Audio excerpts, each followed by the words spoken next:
Humanianity, a new religious call. Humanity, religion for us all. Humanity, now we all can see. Humanity, how much better we can be.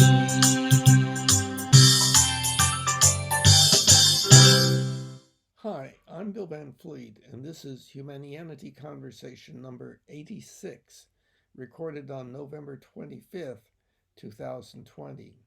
It is the 43rd recorded conversation with my friend Mike. We continued to explore what the differences in our worldviews are.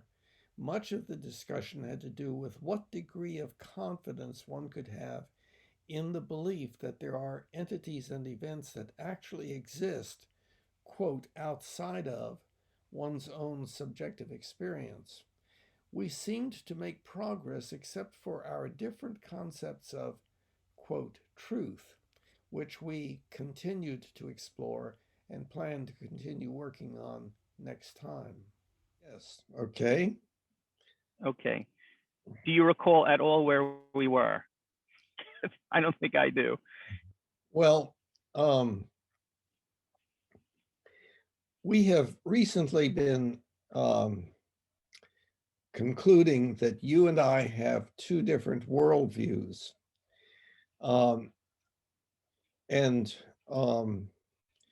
yours is your version of solipsism, and you have labeled mine as my version of empiricism, or my empirical philosophy or worldview. Um, and um, my my current picture of your view is that number one, it's not anything that you could live by. Number two, that um, there are contradictions that you have presented in as time has gone on that make it difficult. I mean, they seem to be contradictions, as I hear them, and and that number three, your reason for having your particular solipsistic position is because you believe that it leads to diminished conflict when there is difference of opinion. Those are my ideas. Now, the contradiction, um, in my mind, consists of like two statements that you have made. And most recently, you said yes, you agree that there are people on the other side of this planet who are living lives that you know nothing about. And then earlier, you have said that you believe that um, your wife does not exist unless you are thinking about her or perceiving her. And so that seems like a contradiction to me so far. Now, I know also that there are two separate issues with regard to a position like solipsism. Number one is um, the the binary um, uh, issue as to whether something does exist outside of your subjective experience. In other words, something does or something does not. That position, and then kind of at right angles to that is the degree of assertion of confidence, the degree of experiencing of confidence in the belief in that first belief. So that's kind of a summary. And so it might be good if you maybe gave a presentation of your solipsistic position that addressed those issues. Well, I think the first thing that comes to mind is I still think, although it's better than I recall it to be, I still think that there's a tendency to understand the tendency that I'm hearing for you to understand solipsism as some kind of judgment about whether or not something, an entity, whether anything outside of my subjective experience actually exists or not. Where again, it's one of where solipsism, as I understand it, has to do with the degree of confidence that you have, and that you cannot be completely confident in understanding or experiencing anything out of your subjective experience. So it has to do with the fact that I cannot experience anything outside my subjective experience. On that basis, therefore, I have to consider anything outside of that, anything that I believe is not outside my subjective experience, to be just a belief and suspect. Yeah. Okay, let's stay with this for just a second here.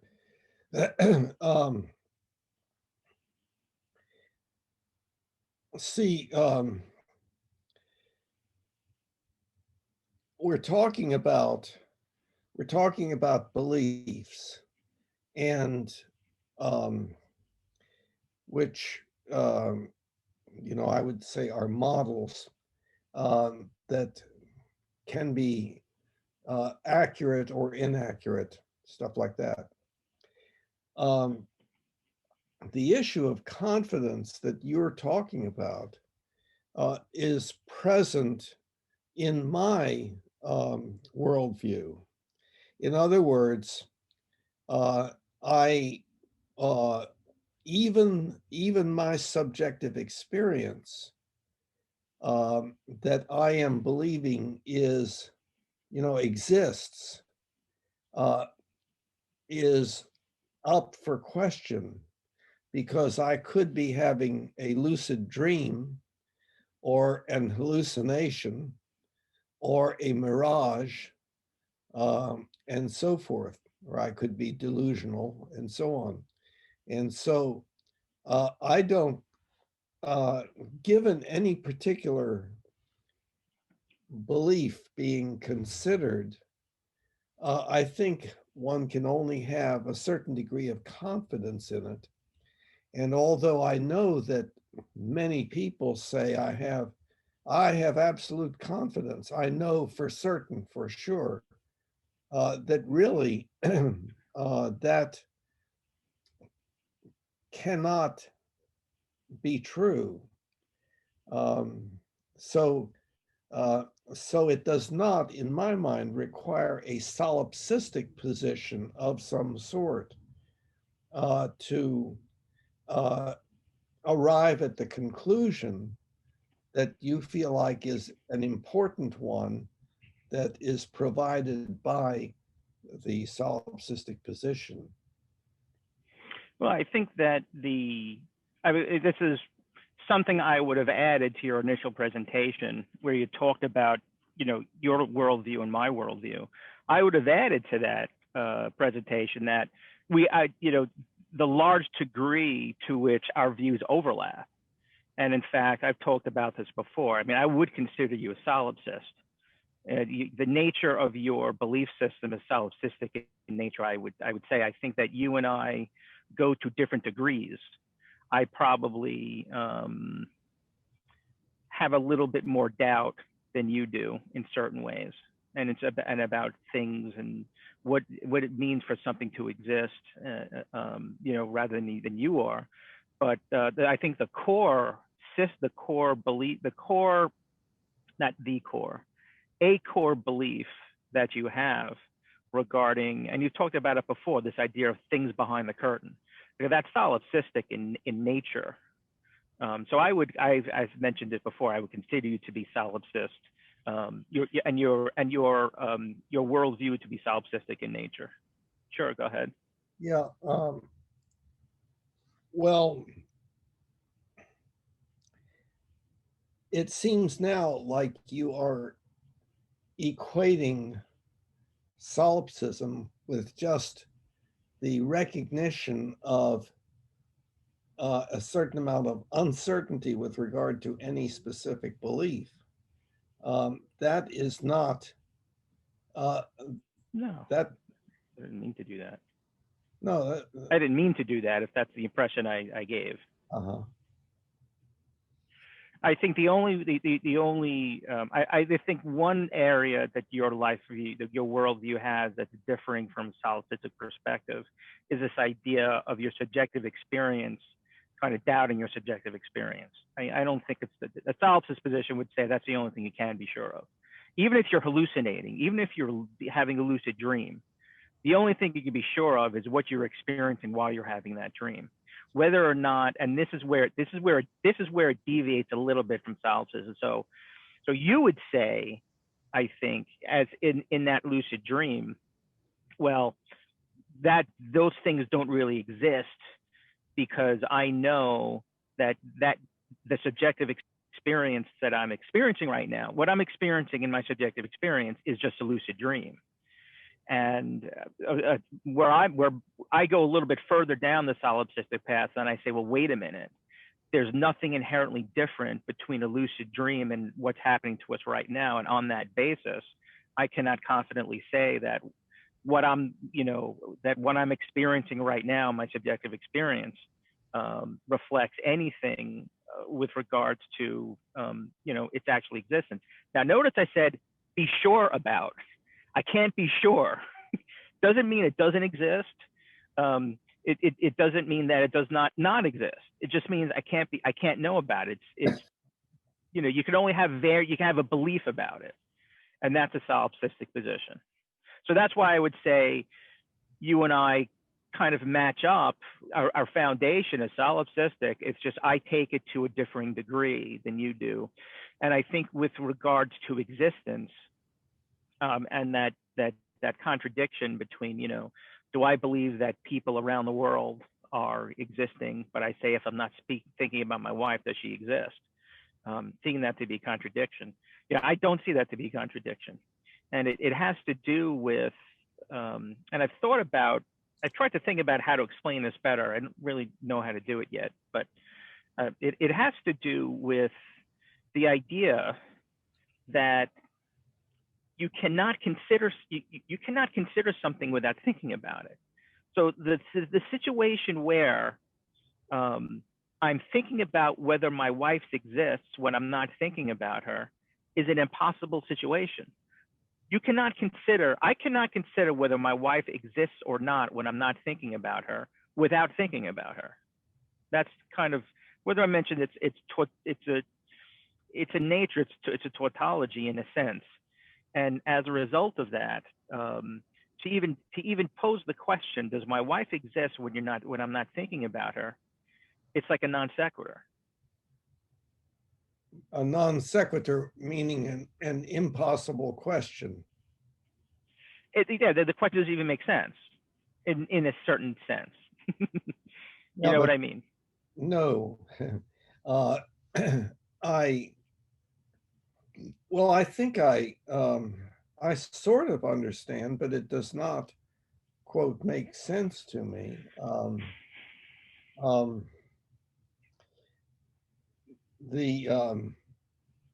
You're saying that it is an impossible question to answer, namely um, when my wife, when I'm not thinking about my wife and not seeing her, whether she exists or not. And I don't see that as a question that is not answerable. And Well, let me clarify that. You're absolutely right. So let me clarify what I mean by cannot answer. I mean, it certainly is answerable, but it's answerable purely based on an imaginary situation that is that is impossible to happen to me or anyone else. I cannot.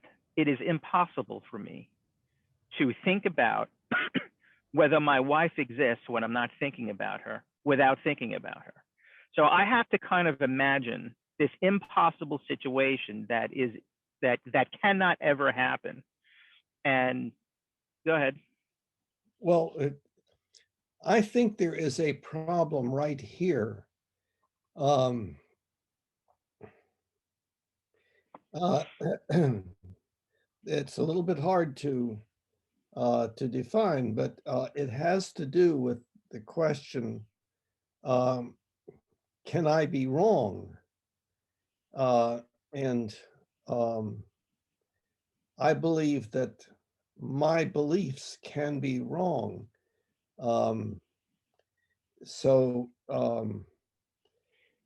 now, going back for a minute, also, when you and I talk about whether um, current subjective experience um, could be um, incorrect. Um, in other words, I am looking at a uh, uh, a pond that is not there, a mirage. Uh, uh, there are two things. There's the sensory experience which you are having, and I understand that you can say about that, well, there's no doubt that I'm having that experience. But then there are the beliefs about it. So we talked about, you know, when I look at a bottle on a table, I automatically have the belief that the bottle is there, that there's a bottle sitting on the table and so forth. I automatically have that belief. But that belief uh, could be incorrect. In other words, it could be that no, uh, what's happened is that uh, the neurologist is stimulating a certain uh, place in my cortex somewhere, and that is causing me to have that experience and to see the bottle when actually there is no bottle on the table. Um, and so so you and I think, would agree that there is the experiencing of something, the quote, sensory experience, or whatever, like if it's an emotion or whatever, uh, that is something that we are presented with, so to speak, that uh, is not a belief, but an experience. But then it's the beliefs about that experience that can be incorrect, that we could have a certain amount of lack of confidence in, and so forth. So we have to make a distinction between the sensory experience, um, or whatever you would call it. Subjective experience would include um, things through the quote five senses, but also one's emotions and whatever thoughts are going through one's head and so on. So that subjective experience can be considered a given, but to the extent that it means something about which I can have a belief, that is what is subject to lack of 100% confidence in your worldview and in mine. Although some people will say, well, no, there's certain things that, certain beliefs I have that I know are right. So you and I would say, well, what, we don't know that for sure. So I think that we are kind of in agreement, but that the one problem is the lack of distinction that you and I have been making between subjective experience and beliefs about that subjective experience. That's I don't feel that I've been omitting that. I think that's highlighted very succinctly. That is highlighted very clearly in solipsism, and exactly what you just said. You can be sure about your experiences, but you can't be sure about any of your beliefs about those experiences in terms of it reflecting anything happening outside your subjective experience. I mean, you just hit the nail on the head. And maybe, you know, I thought that we had talked about that idea before in terms of beliefs and whatnot. But yeah, I mean, I agree with 100%. I mean, they're two different things. And solipsism deals with the idea of your beliefs about something beyond that. What you just said was a given. It's a given you're having this experience. What you believe about it, any conclusions you make about on the basis of that experience is simply a belief, of which you can have varying degrees about. And whether or not those beliefs reflect in any way a degree of accuracy about anything other than that experience is up to you, which whatever anybody wants to believe. Some people will believe that their experience reflects something absolutely out there and in some kind of one-to-one basis. Other people would probably, you know, I'm sure out there, believe they're in a computer simulation and, you know, we're just bits in a computer. It's stimulating kind of, you know, what's happening in our subjective experience. So now the question becomes, I think, a lot of people looking at these ideas from a third-person perspective, you know, which they say, which one is right?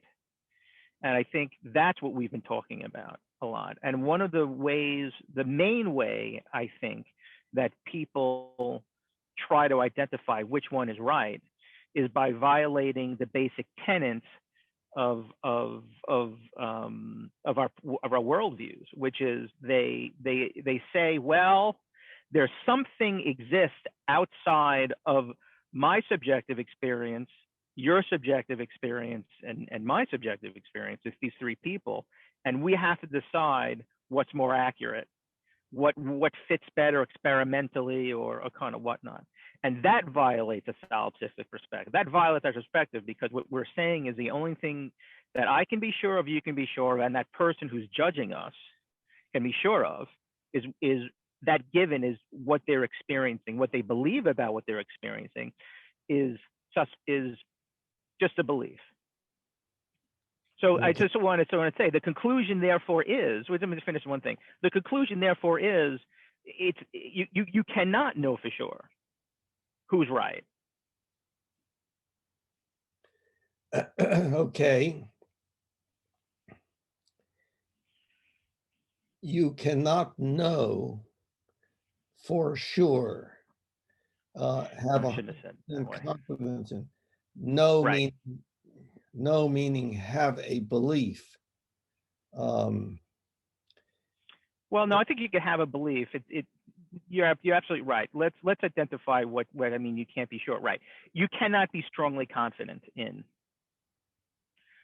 your beliefs about or I shouldn't say that. there is no, in my opinion, there is no reason why a person should have a strong confidence in what they believe about their subjective experience, a strong confidence in it, that it reflects some kind of ontological truth about the way the world works outside their subjective experience. That's very suspect. Well, one thing, I think if we observe what we do, how we live our lives, and this I would say would be true of you and me and anybody else. There are many, many, many things that we do that we have, we do not demonstrate any lack of confidence in. For instance, it looked to me, and I'll make the assumption, like you opened your window or closed it. Okay, so when you cranked that crank, I don't think there was any doubt in your mind as to what would happen. So I think that we live our lives with some things that we're doing being based upon beliefs we have, that we have as complete confidence as one could have, no feeling of uncertainty. Okay, go ahead. Okay, so let me try to make an analogy. Maybe this will help about what we're talking about here.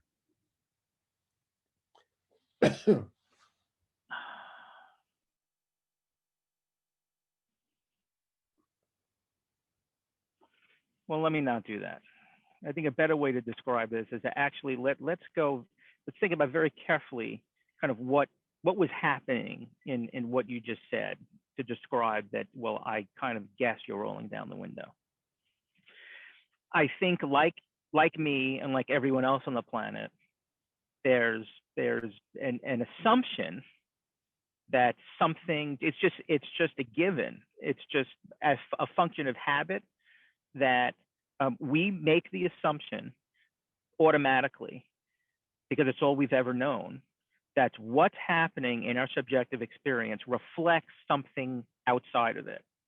Okay, so but in actuality, if you really think about what just happened when you made that judgment about me rolling down the window, is that you got a visual sense.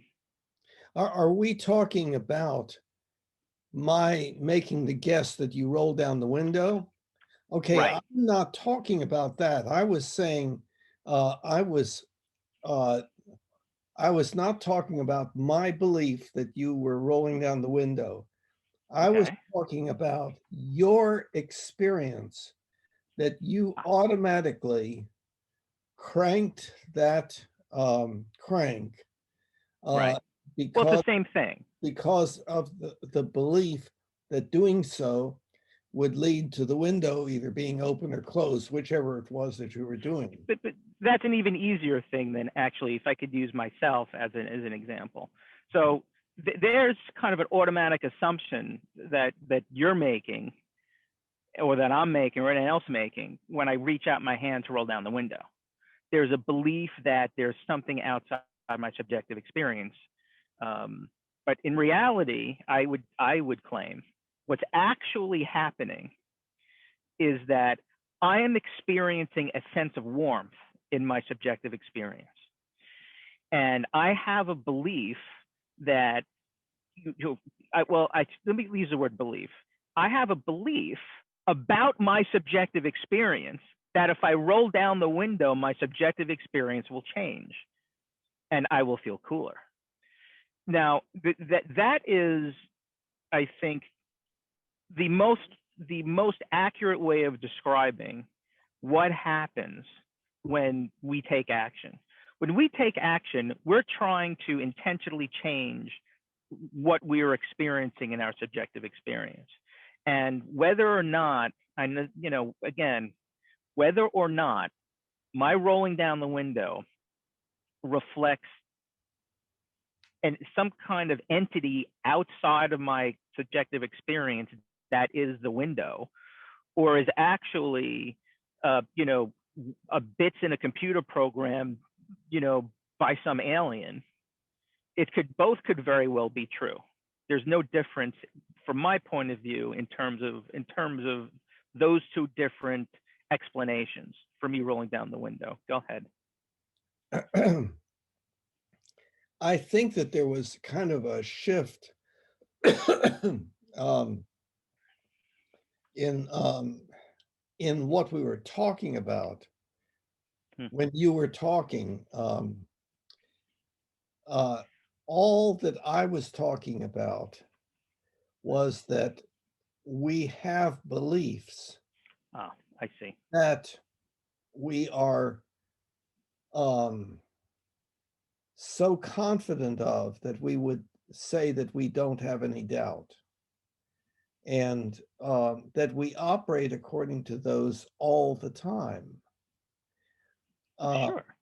So that doesn't have to do with, quote, outside of subjective experience and everything. That's bringing in an old topic into here and shifting that older topic. I don't think so. No, I mean, I don't think this brings up a new topic at all. I think this very well follows. I think to the T, the solipsist definition. The only thing that you can have absolute confidence in are those things that is your subjective experience. I have absolute confidence that I feel warm. I have absolute confidence that when I roll down the window, I'm going to feel cooler. This is all happening inside of my subjective experience. What I can't say, where I have to inject a degree of doubt, is when I start to attribute the things in my subjective experience, of which I just described, as being outside my subjective experience. Then you can say, well, wait a minute. Why do you, provide some evidence for you saying that the window has some existence in some kind of ontological way outside my subjective experience? It's just, again, this can't be shown. Okay. It doesn't mean it's not happening. I mean, who knows? Okay, but I see that again as a shift to the older topic. But let me try to address that. Well, what we were briefly talking about, and I think agreeing upon, was that we have subjective experience, and then we have beliefs about it. And some of those beliefs, namely, if I crank the window this way, it will go up or down. We have extreme confidence in, and other beliefs that we have about who is likely to win the election can be quite uncertain. Now, the shift has gone back to this idea of whether anything exists outside of one's subjective experience. Now, I would maintain. Okay, well, I see how now. I'm losing you, and I need you to go back before you continue with this. Okay. If you can go back, because I'm losing you. Okay. I need you to explain what you mean by the window I'm rolling down. Are you saying the window that exists outside my subjective experience? Or are you talking about the window that exists in my subjective experience? I'm losing you here. Where's the window? Well, I agree that there's that there's that issue, but that's a separate issue. That's a separate issue compared to the belief that if I do this, the window will go up or down. That's a belief. Okay. Now Okay. we're Okay. Okay. So we're talking about the beliefs only. I understand now. Okay. So go ahead. So we're talking about the belief only. Mhm. And Okay. it's the belief that can have a high degree of confidence. It can be a strong belief or a weak belief. And Okay. and if it's a strong belief, we tend to say that, well, we're certain about it, or we know it, we're sure. We have different terms Okay. for it. Now, entirely separate from that is this other issue having to do with, I would call it, quote, the nature of reality. And whether reality consists only of your subjective experience where uh, nothing exists other than your qualia, your subjective experiences, or whether indeed things do exist which are not manifesting themselves in any way at a given point in time in your subjective experience. And there's a very large amount of that. Now, what I attempted to do, we're dealing here with the mind-body problem. And again, for anybody who doesn't know, that's my second book that's available free on the website, humanianity.com, under philosophy.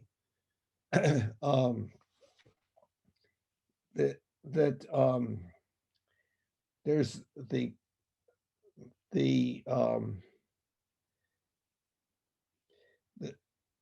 a way of understanding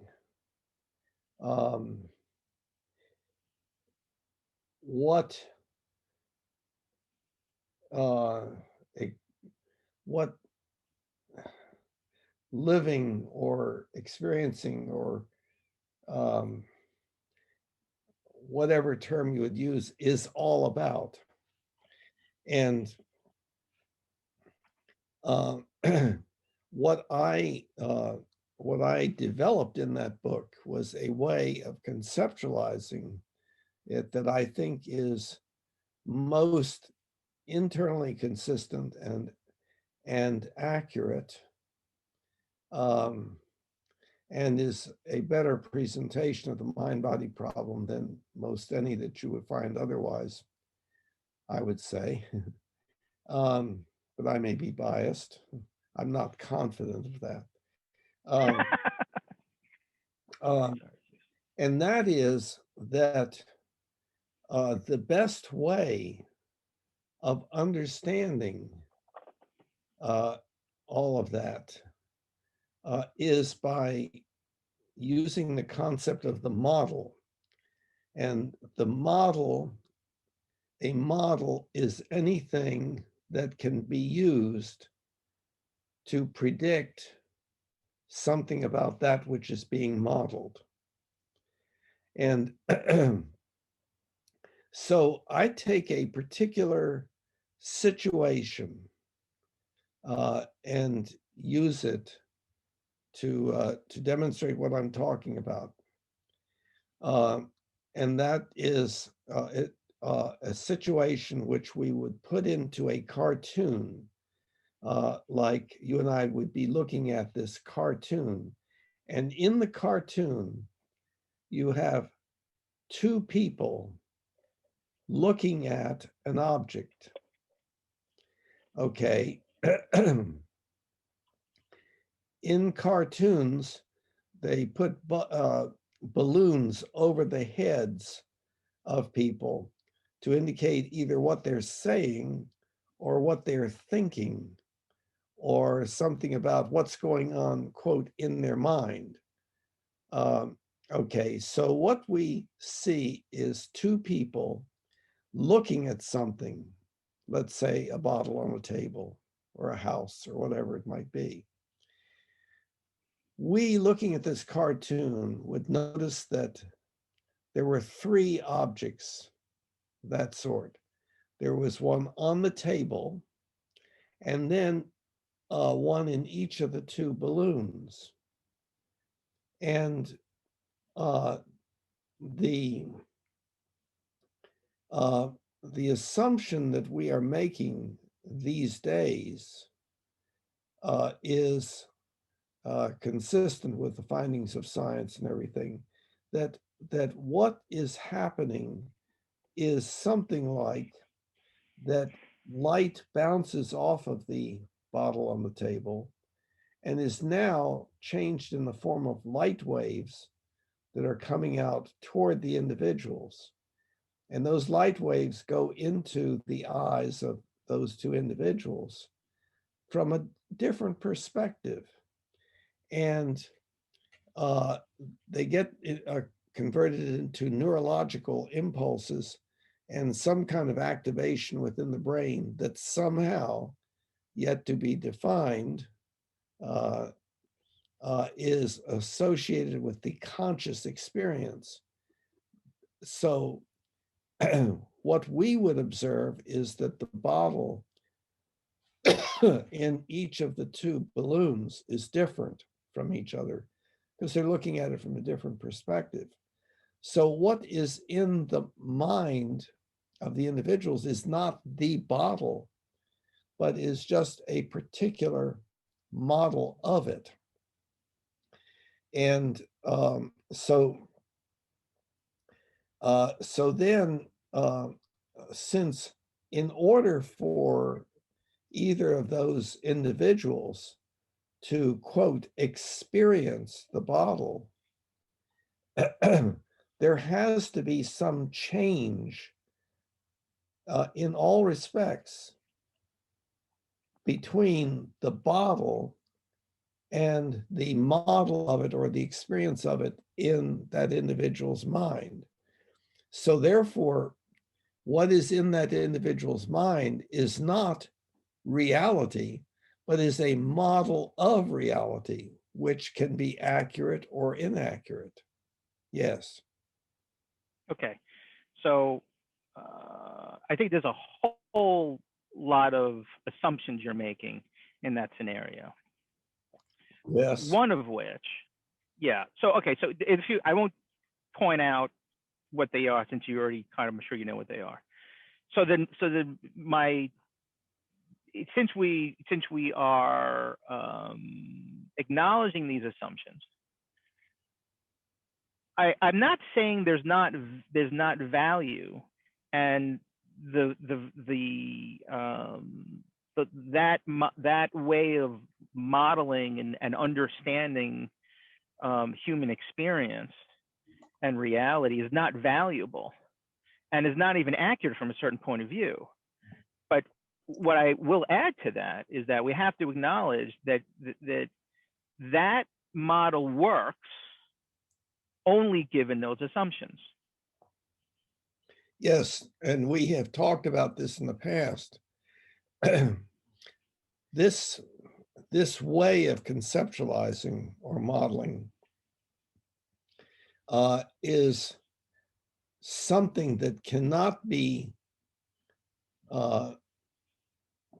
proven by virtue of referring to some absolute reality or some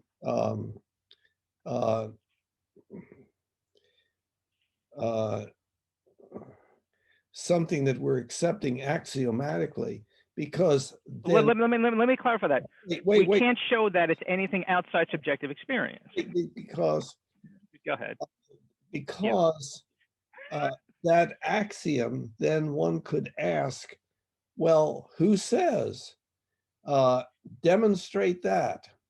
So if one's requirement of this way of looking at things is the demonstration, is the demonstration that it has to be so, then that means that one has to have something that is accepted as having been demonstrated to be so, to base that on. And that's what Right. one cannot do.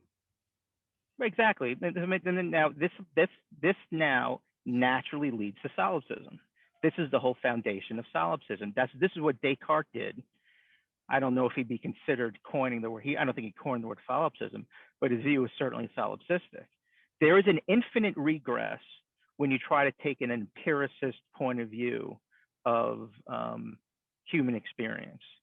And that infinite regression of but how can you show how, just what you said, is what leads to is what led to solipsism. You can't, you just hit the nail on the head. You can't do it. Nobody can. And that's a very important point that can't be overlooked. Okay, we introduced Descartes. All right, well, I shouldn't have done that. You know what I'm saying. Let me finish. Go ahead. Introduced Descartes, and his idea was to try to doubt everything until there was something that he could no longer doubt. And so he came up with, well, I think, therefore I am, and meaning more, I have subjective experience, and therefore I am. But the problem is that that's not something that is it can be accepted as a foundation, because there's the question of what the word I refers to. Yeah, I didn't mean to imply that Descartes hit the end of the road. What I meant by Descartes is he was one of the first philosophers I'm aware of that started this regression analysis, that started to ask, well, how do I know that? How do I know that? What makes that true? What makes that true? He decided to arbitrarily stop at I think, therefore I am. It's because I think that he had some kind of, I don't think he could really grasp the possibility that you can't answer the question. You just don't know. It's impossible to know. So he had to just, stop there. But I think there's another very important point that we're assuming here, besides reality, in this presentation you just made, and that is the point of view, the third-person point of view, to consider what two people are experiencing. Okay. There's that can't happen. That third person point of view is happening inside of somebody's subjective experience. When are you referring to the two people in the cartoon? Right. Okay. And that's another assumption that's made. Here the problem is that the cartoon was only just a metaphor to demonstrate that what is in the mind of the individual is the same thing as the thing. That's all it was supposed to mean. I was not constructing some model of that everything is in the mind of a third observer or something like that. Nothing like that. But I think that, okay, I maybe that, so you were using that what is it called? You were using that technique to just show something, make a point that you wanted to make. But I think in order to ensure, only make that point you wanted to make. No, right. Only the point that when one is seeing a bottle, that seeing of the bottle is not the same thing as the bottle itself. People make the assumption that it is. Right. Well, I'm happy that we're acknowledging some of the assumptions and limitations of the presentation. I just want to highlight that by virtue of taking that third person point of view and showing the bubbles and the actual bottle, okay, that's how you're making an assumption that reality actually exists. So this is an important, I think, important point. In order for us to show that something outside subjective experience actually exists, you need to step outside in somehow, some way, of your subjective experience and look at things from a different reference point. And that is impossible. That you just can't do that. I mean, maybe they'll build a machine one day that allow me to step inside of someone else's subjective experience and in a way get a different reference point and point of view, but I doubt it. But that's going off into something that I never intended. I recognize that. Yeah, right. So, but I think none of this. So, let me say where I think this has value. I was going to make this point before. I think, you know, it reminds me of like physics, where, you know, Newton's equations of gravity and orbits and how things work, you know, how things, they work and they're valid from a certain point of view. And then from another point of view, they're really not valid. And you know, Einstein is more valid. You know, it explains Newton and a whole bunch of other stuff. And where Einstein breaks down, they'll think of another way that, so my point is, in a very similar way, I think what you are presenting as a worldview has its most utility in explaining the workings of the I don't know what to call it, the popularly accepted perspective of human experience. But that doesn't mean you don't understand what that means, right? Yeah, that's right. The the utility and value is being able to do things, being able to stay alive, being able to avoid. Well, that's not what I meant. Yeah, what I meant by utility is that it provides a good explanation. I was in the middle of saying. Sorry, go ahead.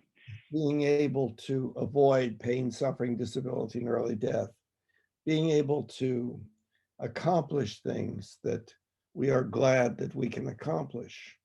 The more accurate our beliefs are, the more, the less prone we are to make mistakes.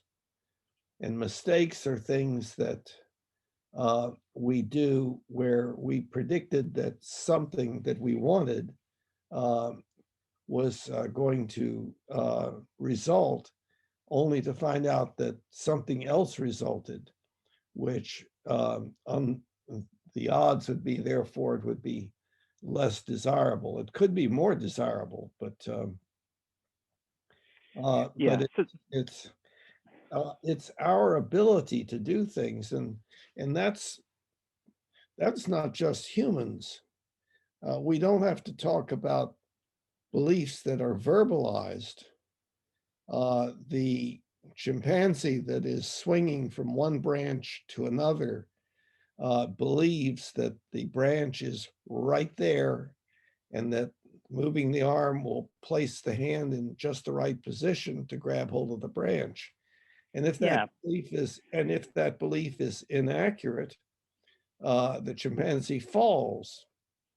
And so, see, I disagree. I think in fact, what you're describing shows the lack of utility, because basically what you're saying is, I could explain what everybody knows and everybody does automatically. Well, okay, what utility is there in that? Everybody does that already, and everybody knows kind of what they believe and they have confidence in them. I think the utility comes in from adopting a philosophy and a perspective that challenges commonplace thinking and gets them to act in a way and act differently that's more aligned with avoiding PSDED and aligning themselves more towards joy, contentment, and anyway, JC, whatever it was. I forgot the acronym. There's a real breakdown in communication that just occurred. And you introduced things like, quote, popular opinion and so forth. I was talking about things in a much more basic way. Whether something is popular opinion or not does not necessarily indicate whether it is accurate or not. We know that we can be fooled, that we can have incorrect beliefs. Almost everybody in the world can believe something that isn't so. And then we later develop a more accurate belief, and then we become more able to do things and to avoid mistakes. Right, but I think your clarification still, I don't think changes my opinion. That I don't understand in what manner this encourages having a more empiricist perspective. Encourages that.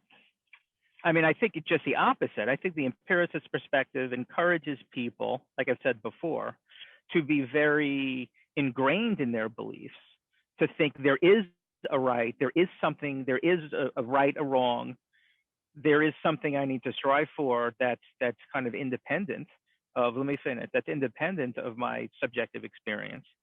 And that leads them to do a whole bunch of things. See, bad things usually.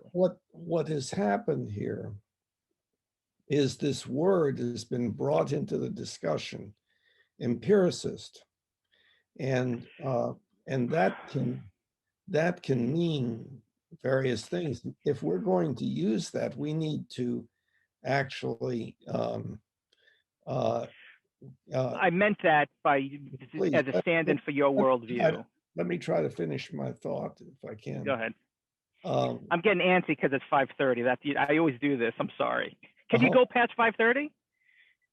Yes. Okay, so we're good. Okay. Go ahead.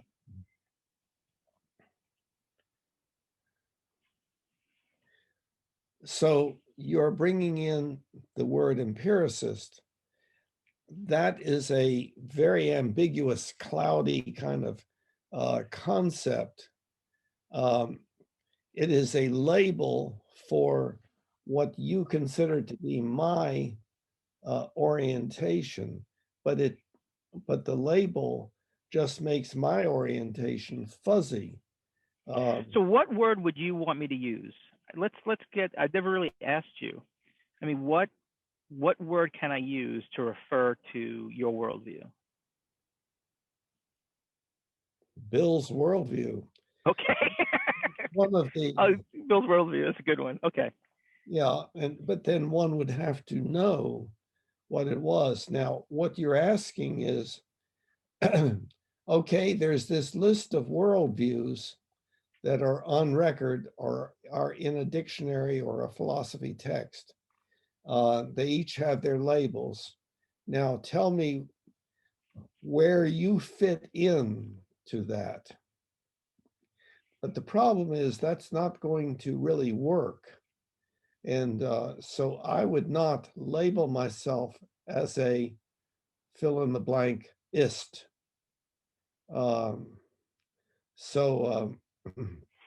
Fair enough. And I don't think I would do the same either for myself, for solipsist.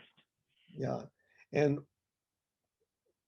one of the things that I've observed in general, not you and I necessarily, but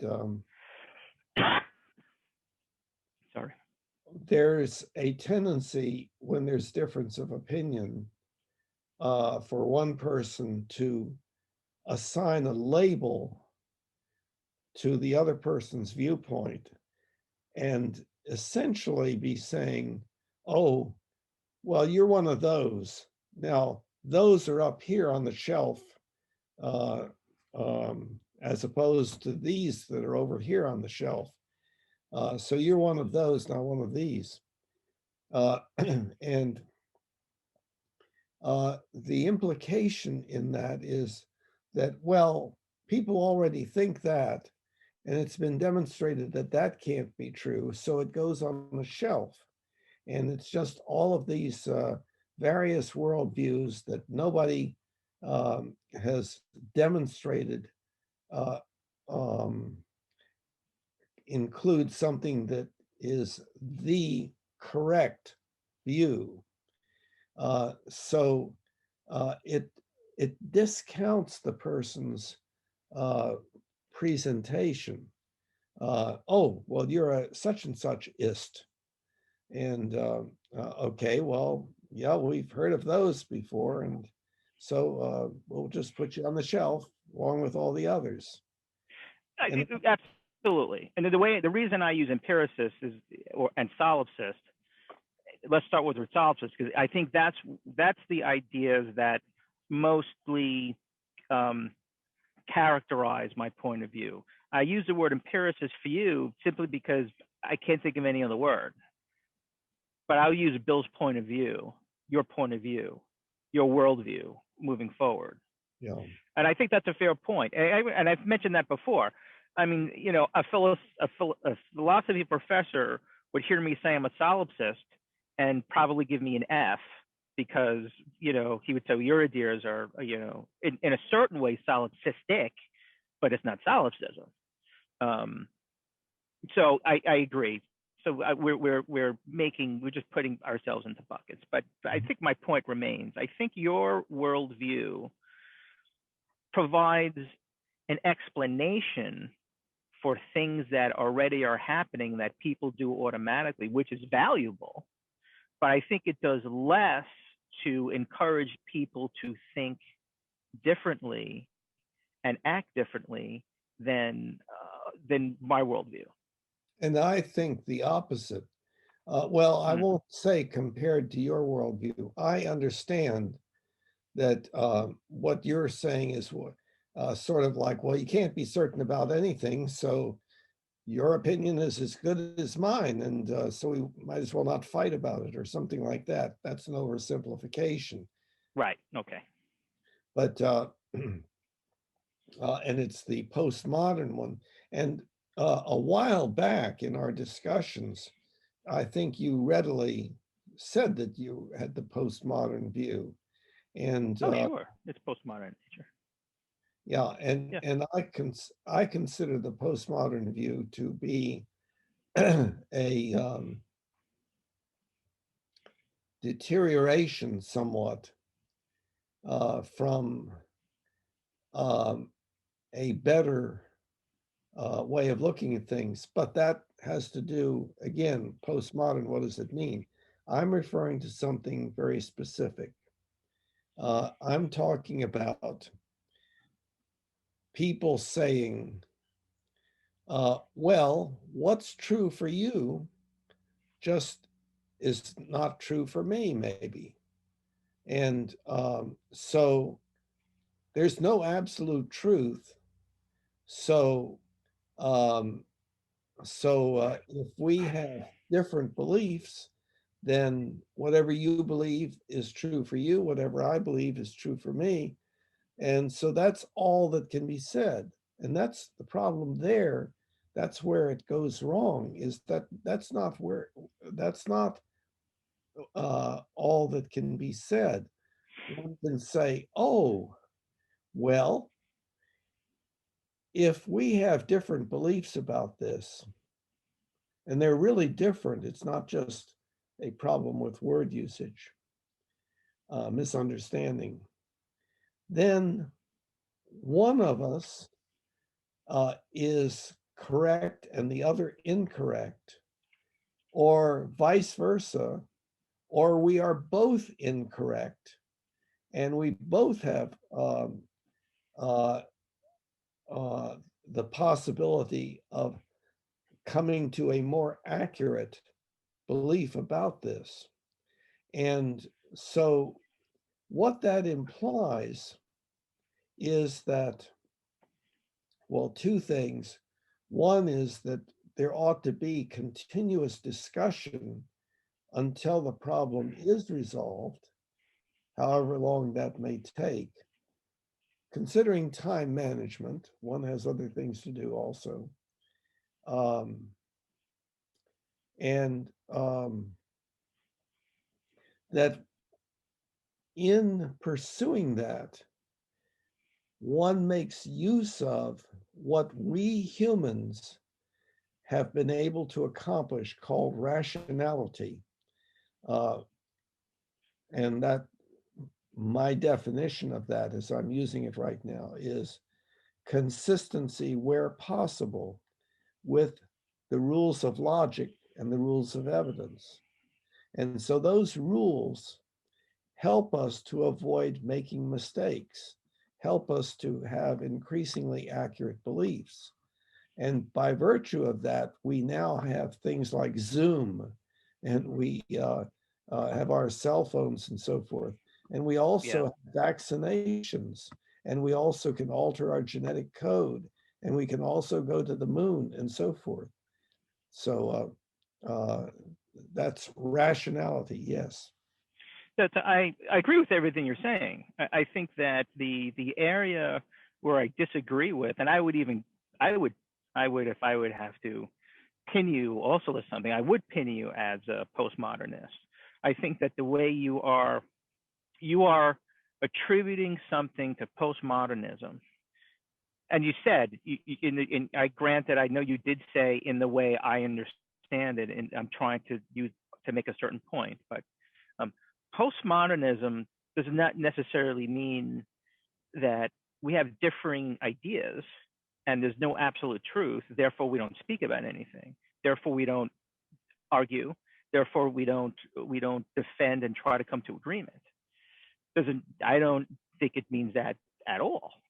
And I think what you're really talking about is you're characterizing postmodernism in a certain way to highlight the importance of discussion and continual discussion and trying to work towards agreement.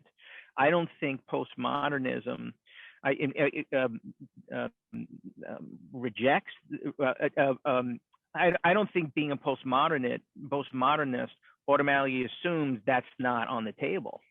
It certainly is on the table, and I would say, in my opinion, and we've talked about this before, a postmodernist solipsist perspective, a worldview, a worldview, I won't label them, a worldview that has at its core, there is no absolute truth, has a greater likelihood of getting people to talk at an ongoing basis than a worldview that says there is an absolute right and wrong, and one person is accurate and one person is not. Yeah, but that's the core. Yeah, that's my opinion. But we're overlooking something that is kind of in the middle.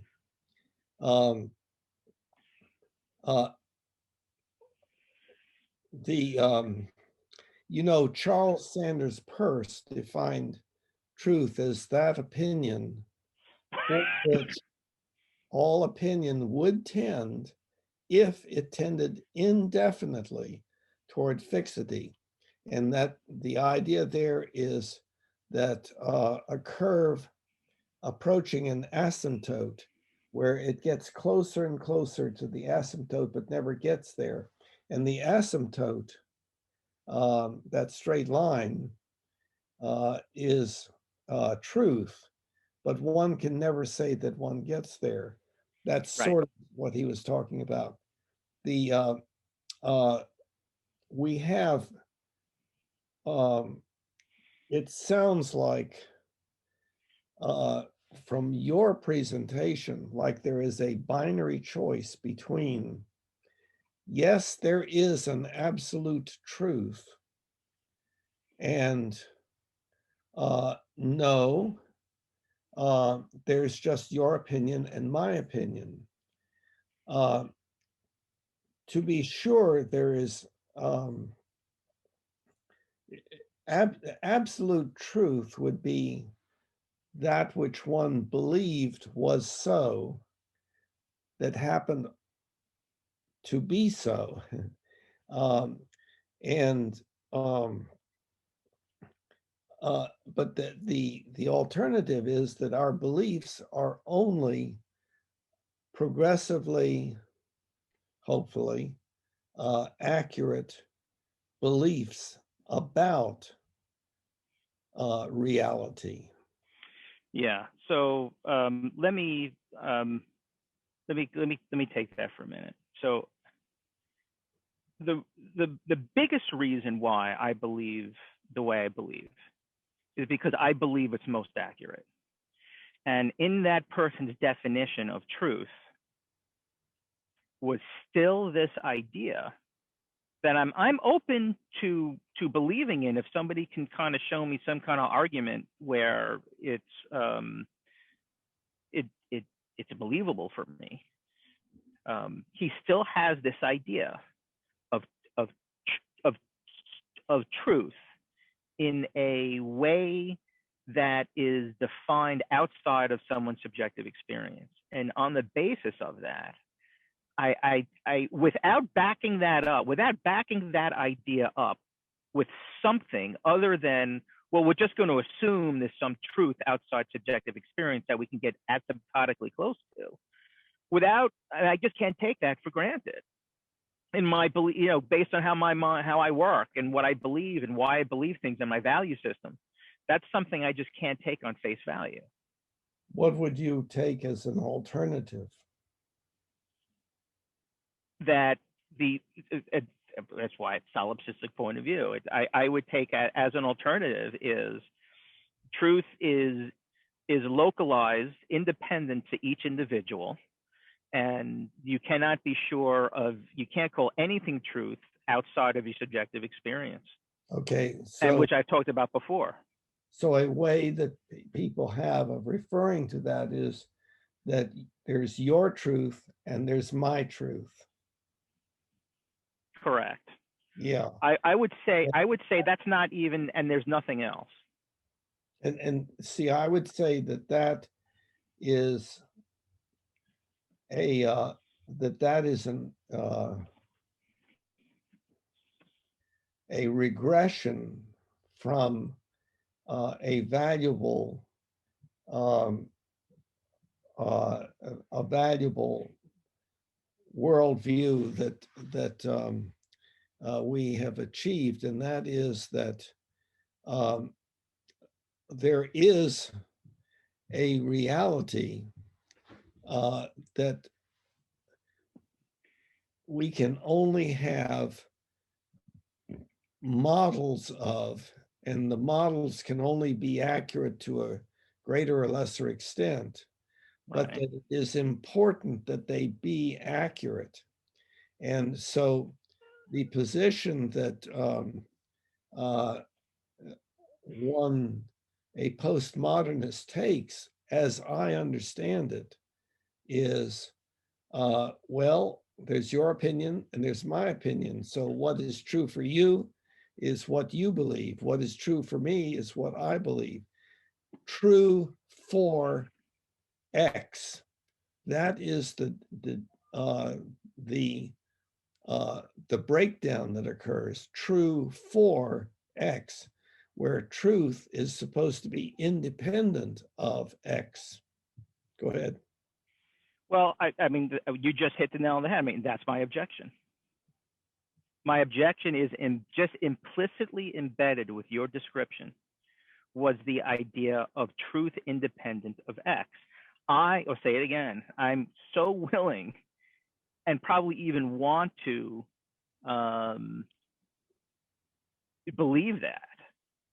And if you can, if anyone on this planet or anyone I've ever read about can show me something, some argument for truth outside of X other than, well, let's just assume it, I'm with you 100%.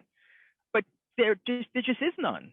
So from my perspective and based on my belief system, I agree with you. I think my biggest value that I have is accuracy. And I think based on the way I understand things and based on the arguments I've heard to date, and all that I've read and totally we've talked about, that still is the most accurate explanation. Truth outside of X cannot be assumed. Well, see, that's a separate issue as to whether it is assumed. Well, no, I maybe misunderstood what you were saying. When you say truth outside of X, now X is a person. I'm assuming that that's what you mean. Correct. And, or a person's mind or a person's set of beliefs. Okay. I think that there is a basic way of looking at things that is consistent with life as we experience it, and that is that our beliefs can be accurate or inaccurate, meaning that they can lead to accurate predictions or lead to mistakes.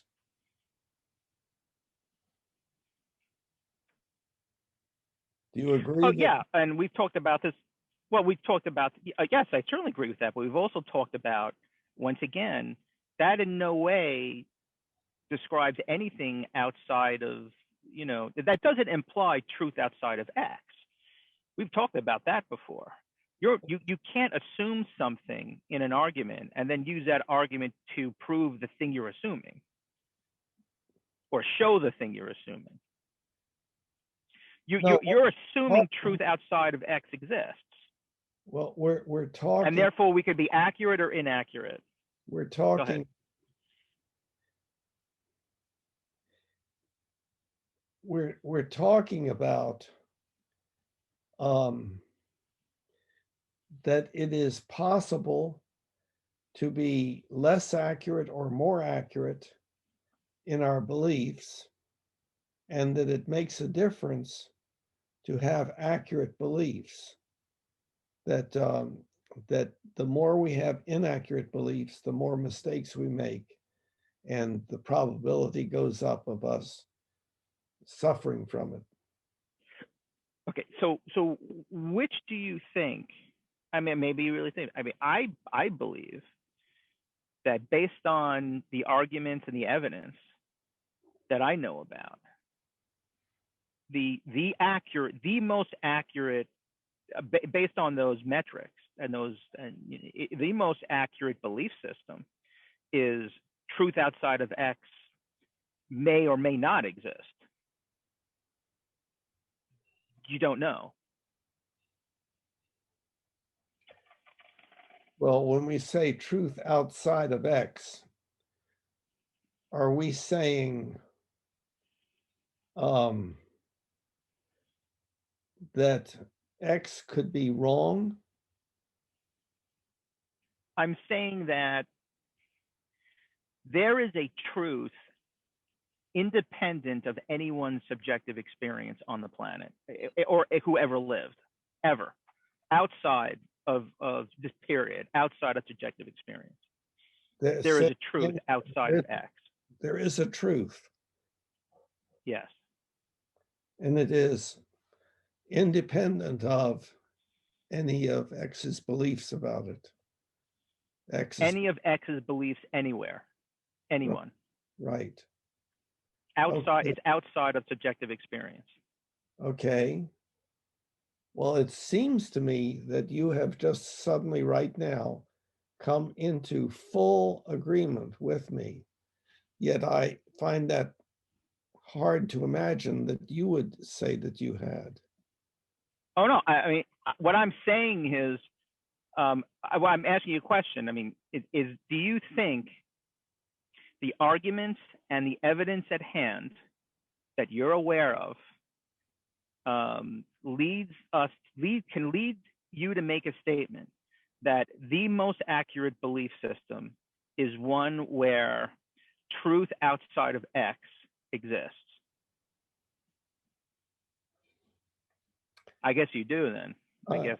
Can you say it again?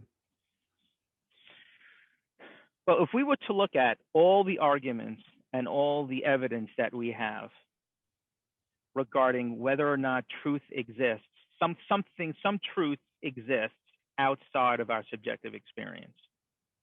If we look at all that, what's the most accurate decision we could make? Is it decision that truth indeed does exist outside of X?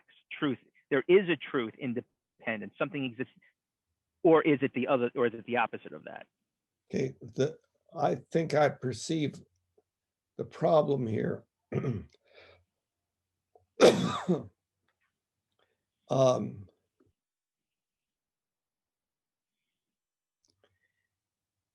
And that is that we are using the word truth without defining it. And I think that that's my understanding is that's where I would disagree with the quote postmodernist position, because my understanding is the postmodernist says there is no such thing as just plain truth. There is what is true for you, what is true for me. And that true for means believed by. In other words, well, if I believe it, then it's true for me. If you believe it, it's true for you. There's no other entity that is just truth itself. Now, I would say that truth is a kind of metaphoric concept. It is an assumption that we make, the existence of truth, that that even if we cannot understand something, there is value in trying to understand it. And trying to understand it means having accurate or correct beliefs about it. And that means having models of it that lead to accurate predictions, lead to predictions that turn out to be what is so. Go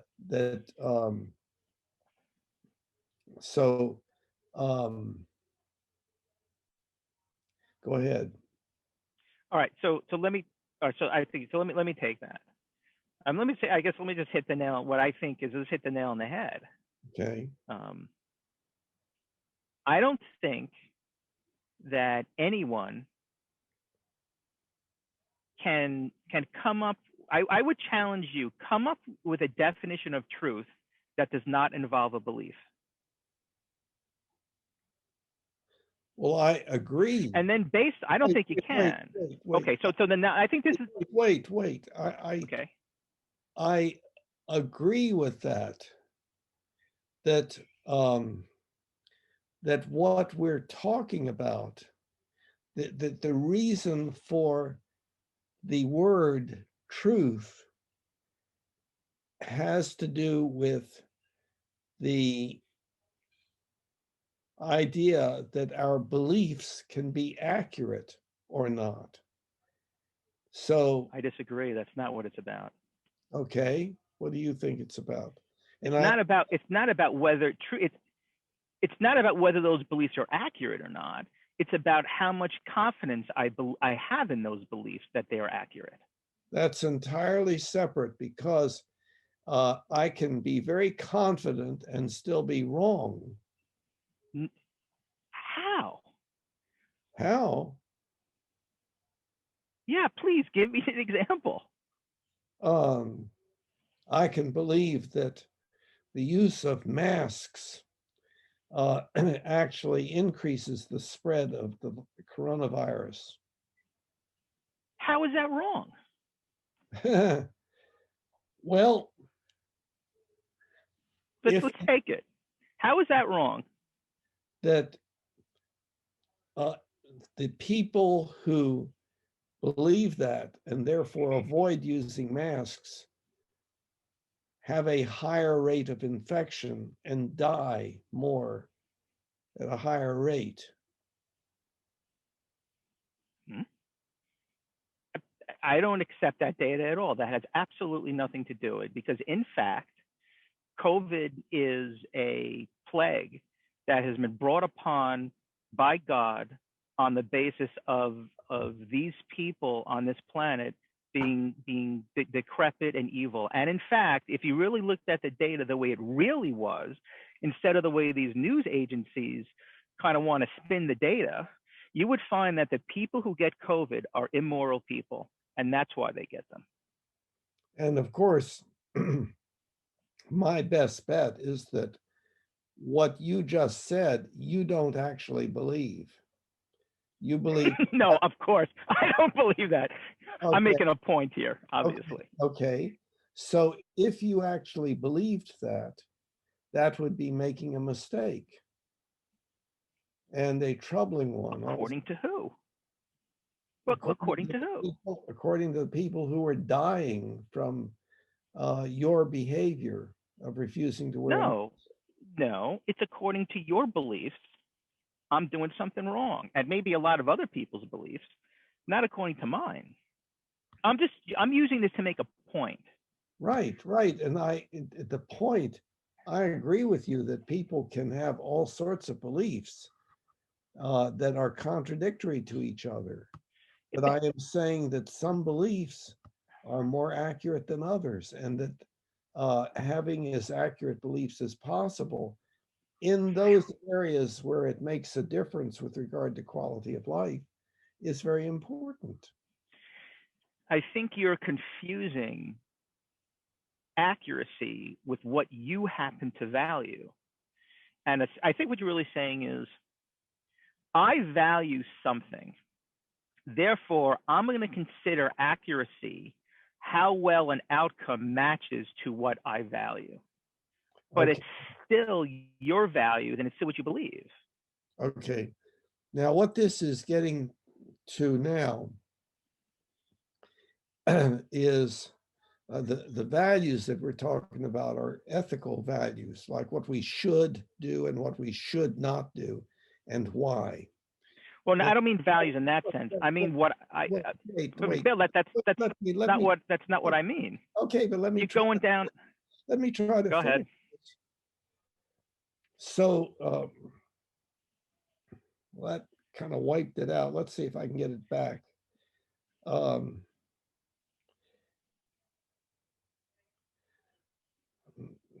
it'll come back as soon as you start talking again. Values is not values what I should believe and shouldn't believe. It's what I personally value. Okay. What is important to me. Okay, it's back. People have assumed, many people have assumed that there is an absolute right and wrong. And so they would say that there is an absolute foundation for ethics. However, no one has ever been able to demonstrate that. And what I would say is that the foundation for ethics is a matter of preference. So I prefer that which will promote not only the survival of our species, but also as much joy, contentment, and appreciation as possible, and as little pain, suffering, disability, and early death as possible for everyone now and in the future. But a person may disagree with that and say, no, I want something different. Instead of using the word value, I didn't realize I would open up a can of worms. I should always use the word preference. It's what you prefer. Yes. You prefer something, so you're choosing to equate accuracy with regards to outcome to be that which supports what you prefer. All of that it's completely subjective. So on that basis, it's very difficult, I think, to say that the person who believes what I just stated about wearing masks and COVID.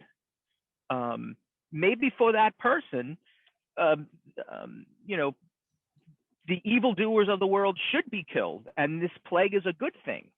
And on that basis, what's that? For that person. See, again. Exactly. Oh, Bill, you're grasping at straws, I think, now. You are so clearly talking about beliefs and truth, and you're so clearly in the camp that truth is X. There's no truth outside of X. I just don't think you can just say it. Truth is the concept of truth is simply an awareness that we can be incorrect. I don't think so. That we can make mistakes. I think what actually happens is that there's a more succinct step here. I believe something. I'm provided with evidence that gets me to reevaluate my belief, and then I change. So there's an interim step of belief.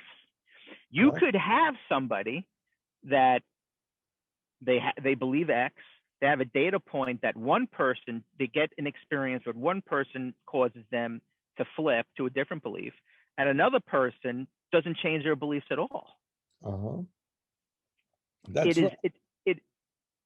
It is independent. Yeah, it's difficult for me to understand how you can say that's right and still maintain that there's some kind of truth outside of what these people believe in. Beliefs, you can't have a truth without belief. Because some beliefs work and some don't. Well, it's more succinct than that.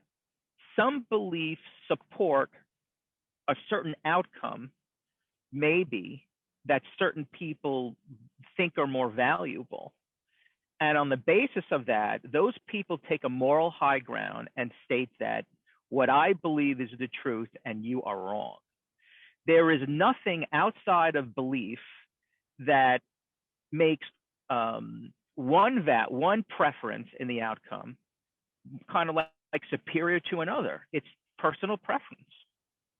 Well, to be sure, a person might prefer that we make as many mistakes as possible and that we suffer as much as possible.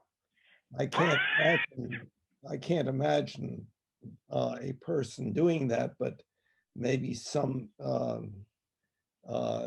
form of mental illness would, and oppositionalism or something would produce something like that. But indeed, everything we do, we can ask the question, should we do this or not? And that really depends upon what we want. And of course, we may want to do that which is what we believe to be the right thing to do. And what we believe the right thing to do may be what we have acquired from the culture around us and so forth. And so it's not like there is an absolute right and wrong. There is the issue of what is right and wrong is indeed a reflection of values if we're talking about right and wrong ethically. But with regard to existential beliefs about the nature of existence and how it works and so forth, some beliefs are more accurate than others. Some beliefs that we have would never get us to the moon and back. I disagree. Here's what I think. I think is happening.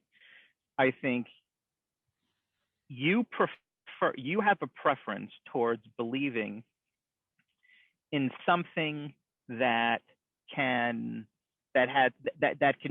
prove its worth by, for example, getting us to the moon. That's a preference that other people may not have when it comes to judging what they should believe in or not. One, there is no way Agreed. there's no way of deciding. So therefore, for me, that powers my belief system that truth is, you need to believe that what the definition of truth is a measure of how much you believe in it. That at a certain point, it becomes truth, and you believe it's accurate. Your beliefs are accurate 100%. So, beliefs, truth is in order for something to be true, you have to have a belief in it. Beliefs are within your subjective experience. It is extremely difficult to show there's any truth outside of one's subjective experience. Therefore, I can say truth outside of X does not exist, for sure. Okay. It may exist, it may not. So there was a gradual ambiguity coming into what you said, or either ambiguity or set of kind of assumptions that are different from the ones that I operate from. So I don't know how to. What I am hearing is that in your worldview, it's not so important whether people agree with each other or not. And that for an individual, not at all. For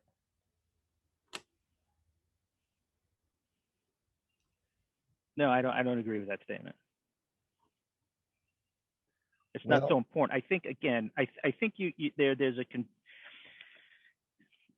I'm not exactly sure why this is, but there are two ideas that you keep holding on to with regards to my belief system. One is this idea that nothing outside of my subjective experience exists. And the other idea I feel you're holding on to is that, coming to agreement and continually discussing things and defending a certain position has no basis or position inside my belief system. Neither is true. Look at what we're doing. We've been talking for 2 years about the same thing. Right. Well, so I agree, but then you make statements that seem contradictory to that as I'm hearing them. Well, because they're not universal. I mean, I recognize that what I prefer, my preferences with regards to myself and my experience does not necessarily negate or is in no way superior to the people in CAA who, don't want to hear anything different or discuss anything outside of their beliefs and don't want to be challenged at all. Both are valid. There's no way to identify which is more valid. It's whatever people believe in.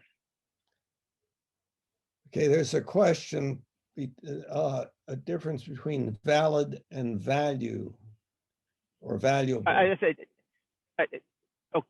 you're making that point? Yeah. Valued and valuable?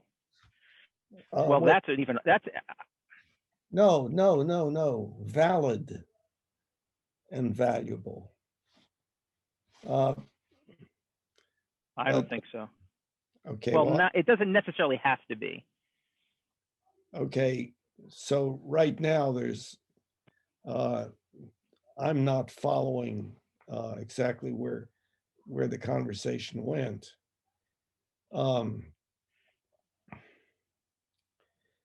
It seems like more and more you're saying that, Bill, I agree with you. It's just that you don't agree with me, or something like that.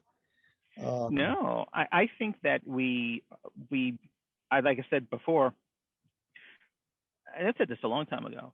I think our belief systems overlap in a very, very large amount of areas. Okay. I think that because of how well our belief systems overlap, it's difficult for me to accept the conclusions you're coming to because our worldviews are so similar. So it's like two Christians talking to each other, and one person says, "Well, Jesus never existed," and I say, "Well, yes, he did," and I say to myself, well, we're both Christians. How could we be coming to such different conclusions? So I think that I don't believe and I don't understand how it is that you have certain belief systems, you have certain beliefs, and come to certain conclusions. Especially when I share the same beliefs and come to radically different conclusions. Okay, you know. Can you give me an example, put into words, what my belief is and what your alternative belief is? I think that where we overlap is the idea that not overlap. No.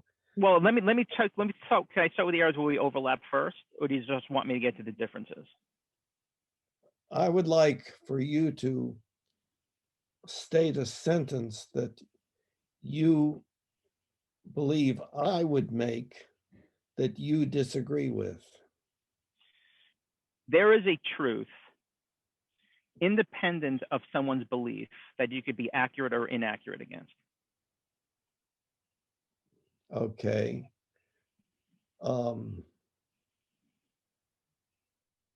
Now,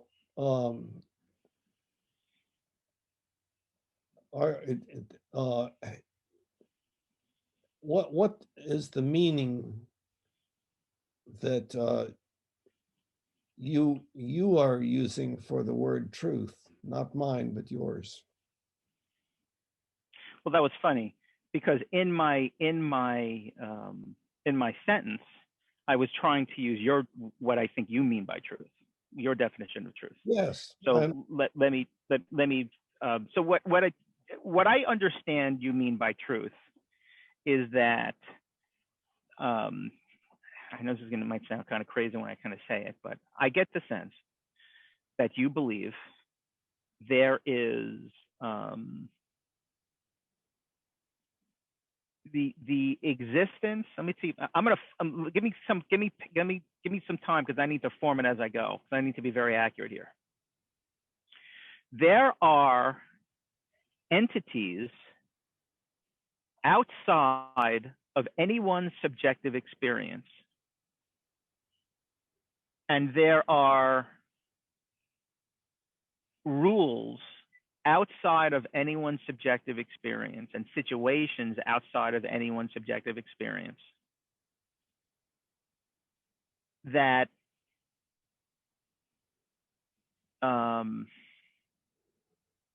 do not require belief in order that do not require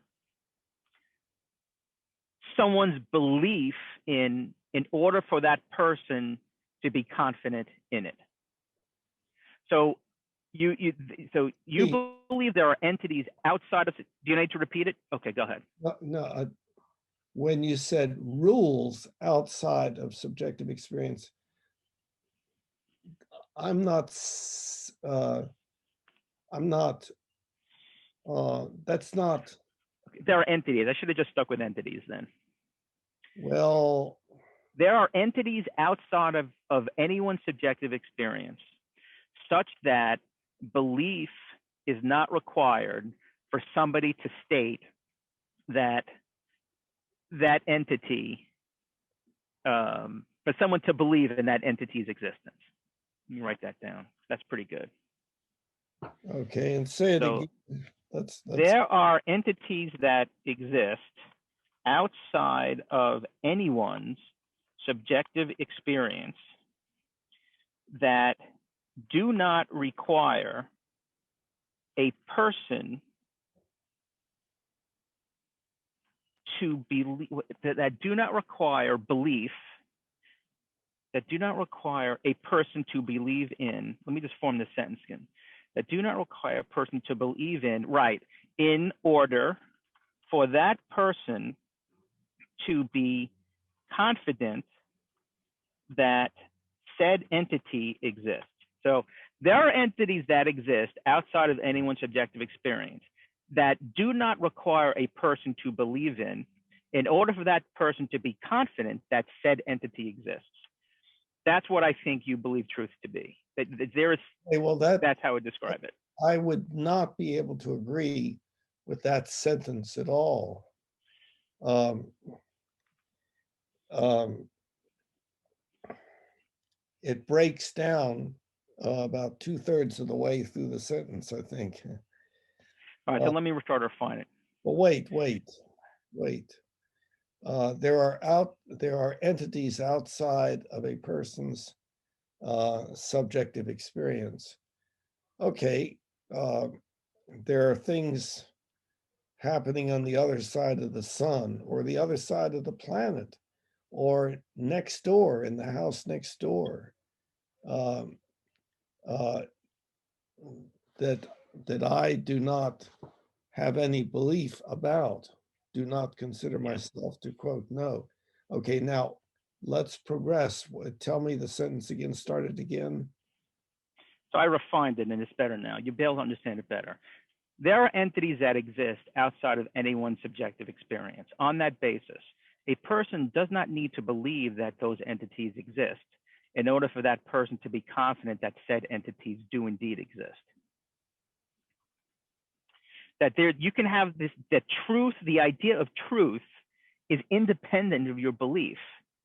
That's what I think we really differ in. Yes, hugely. yes.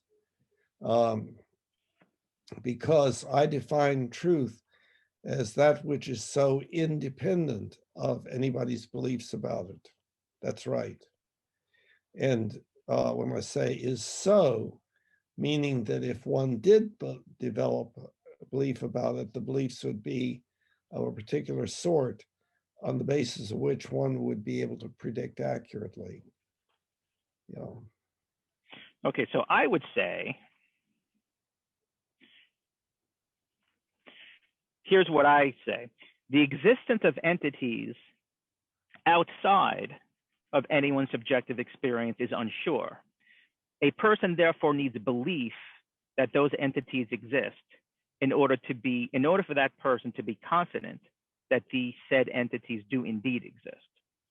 So we're starting completely from a different point of view. Confident that there is such a thing, or confident with regard to that specific belief or those specific beliefs? Confidence with that to that specific belief. Yeah, okay, well, that does not, and then that's where the whole thing breaks down. You're bringing in, you're saying things that are outside of one's subjective experience, and therefore one has no beliefs about. No, that's not correct. That would be. You can't even show that. You can't show that in any way other than saying that's what I believe. And your belief system on that matter is no more valid than my belief system or anyone else's belief system. It's just a belief system. I see. I think that the thing that I gotta if go. you comparing two individuals' belief systems, that they can differ in that one can be accurate and the other can be inaccurate. And that will lead to significant changes in the quality of life of those individuals and perhaps other people too. There are so many things in what you just said in that scenario that requires belief. Firstly, it requires a belief that in judging the outcome is accurate or inaccurate, that requires belief. The second thing that requires belief is that the level of accuracy, let me finish, that the level of accuracy reflects somehow truth. That's the second thing you need to believe in. That's no, by definition. Not as a conclusion of some logical syllogism, but by definition.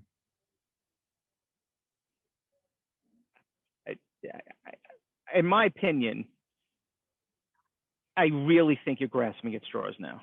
I mean, it's just so clearly, the arguments that have been made, I think, are so strong in terms of point to truth outside of X does not exist, it's almost stupefying. I really feel he's grasping at straws. And maybe I gotta go. It's 6:15. I'm half hour late by now.